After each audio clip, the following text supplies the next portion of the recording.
लंडनला निघालेलं अहमदाबादमधून उडालेलं विमान काही क्षणातच कोसळलं. त्याचं नक्की कारण काय हे अद्यापही समोर आलं नाहीये.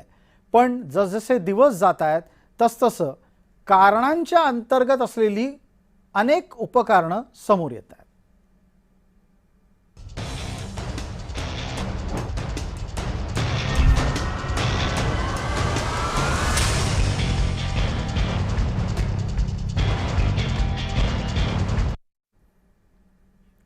एअर इंडियाच्या AI-171 अर्थात AI-171 या क्रमांकाच्या विमान दुर्घटनेचा तपास अंतिम टप्प्यात पोहोचलाय असं समजतं. विमानातला फ्युएल कंट्रोल अर्थात इंधन नियंत्रण करणारा स्विच हा नादुरुस्त होता अशी यापूर्वीची चर्चा आहे. पण आता मात्र असं सांगितलं जातंय की त्या फ्युएल स्विचमध्ये कोणताही दोष नाही. केंद्र सरकारनं ही माहिती दिली आहे. सरकारनं दिलेल्या माहितीच्या नुसार संबंधित इंधन नियंत्रण करणारी जी कळ होती ती विमान उत्पादक कंपनीच्या तांत्रिक केंद्रामध्ये सखोल चौकशीसाठी पाठवण्यात आली. तिथे झालेल्या सखोल तपासणीमध्ये स्विचच्या कार्यप्रणालीत किंवा लॉकिंग यंत्रणेत कसलीही बिघाडाची लक्षणं आढळलेली नाहीत. विमानाच्या थ्रस्ट कंट्रोल मॉड्यूल अर्थात गती नियंत्रकाच्या तपासणीच्या नंतर याबाबतचे अधिक सुस्पष्ट निष्कर्ष येतील असंही केंद्रीय सरकारकडून सांगण्यात येत आहे. अमेरिकेतल्या सिएटल इथे याबाबतचा तपास सुरू आहे. हा संपूर्ण झाला की याबाबतचे अधिकाधिक निष्कर्ष समोर येतील. पण हे इतकं सगळं घडत असताना दुर्घटनेच्या इतक्या दिवसांनंतरही अधिकृतपणे कारण अपघाताच्यासाठी असलेलं का सांगितलं जात नाहीये हा प्रश्न अनुत्तरित आहे. नागरी विमान वाहतूक मंत्रालयानं असं म्हटलं आहे की विमान अपघात तपास संस्था अर्थात इंग्लिशमध्ये ज्याला AAIB म्हटलं जातं ती संस्था सर्व तांत्रिक, मानवी आणि इतर संभाव्य कारणांचा सखोल अभ्यास करते. तपास पूर्ण झाल्याच्या नंतर अंतिम अहवाल सार्वजनिक केला जाईल. त्यामुळे आत्ता तरी इंधन स्विच बिघडला म्हणून अपघात झाला या चर्चेला लगेच होकार देता येणार नाही.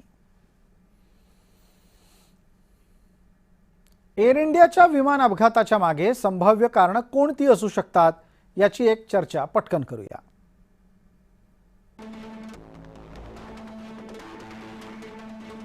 दोन्ही इंजिनांना पुरेसं इंधन न मिळणं, थ्रस्ट अचानक कमी होणं,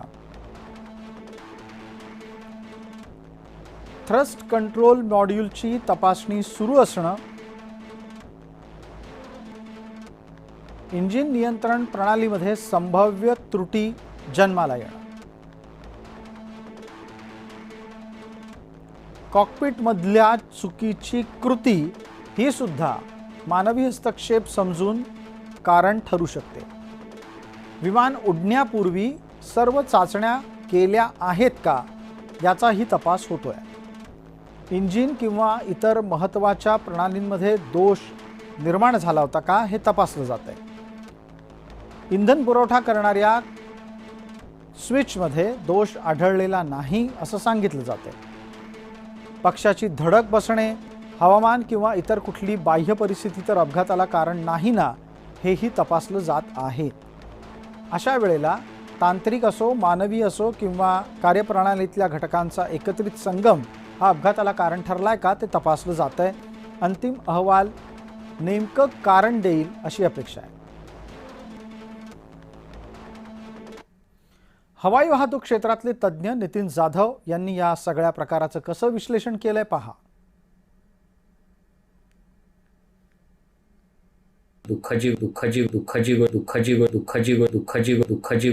गोष्ट की अजूनही रिपोर्ट आलेला नाहीये. प्रिलिमिनरी रिपोर्ट गेल्या वर्षी जुलै का ऑगस्टला येऊन गेलेला, त्यानंतर आजही कुठचा रिपोर्ट आलेला नाहीये. आणि आता येतोय की खापर फोडतायत कोणावर, काय होतंय, पण हे झालेलं पाहिजे. लवकरात लवकर त्याबद्दल निर्णय हा झाला पाहिजे. त्याच अनुषंगाने आज मी आपणासमोर आलेलो आहे की का एवढा उशीर होतोय, कसा काय होतो, ठीक आहे, पण AIBला अशी मर्यादा नाही की ते तुमचं आत्ताच झालं पाहिजे, रिपोर्ट तो आलाच पाहिजे. की किती दिवसात आला पाहिजे, असं काही मर्यादा दिलेल्या नाही आहेत. एक जनरली तो 1 वर्षाच्या आतमध्ये येतो. इथे ब्लॅक बॉक्स मिळालेलं आहे, कॉकपिट रेकॉर्डर मिळालेला आहे. त्यामुळे सगळ्या गोष्टी हे ऑटोमॅटिकली पुढेच येणार आहेत की त्यातल्या कोणाचं संभाषण काय झालं, टेक्निकल एव्हिडन्स आहेत वगैरे. त्याच्यामध्ये आता इंटरियम त्याच्यामध्ये स्टेटमेंटमध्ये 12 जून 26ला पण एक येऊन गेलेली. आता ऑक्टोबर 26ची काहीतरी टार्गेट आहे की ते पूर्ण होतं आहे. त्या अनुषंगाने ते लवकरात लवकर व्हावं हीच इच्छा मी सगळ्यांना व्यक्त करतो.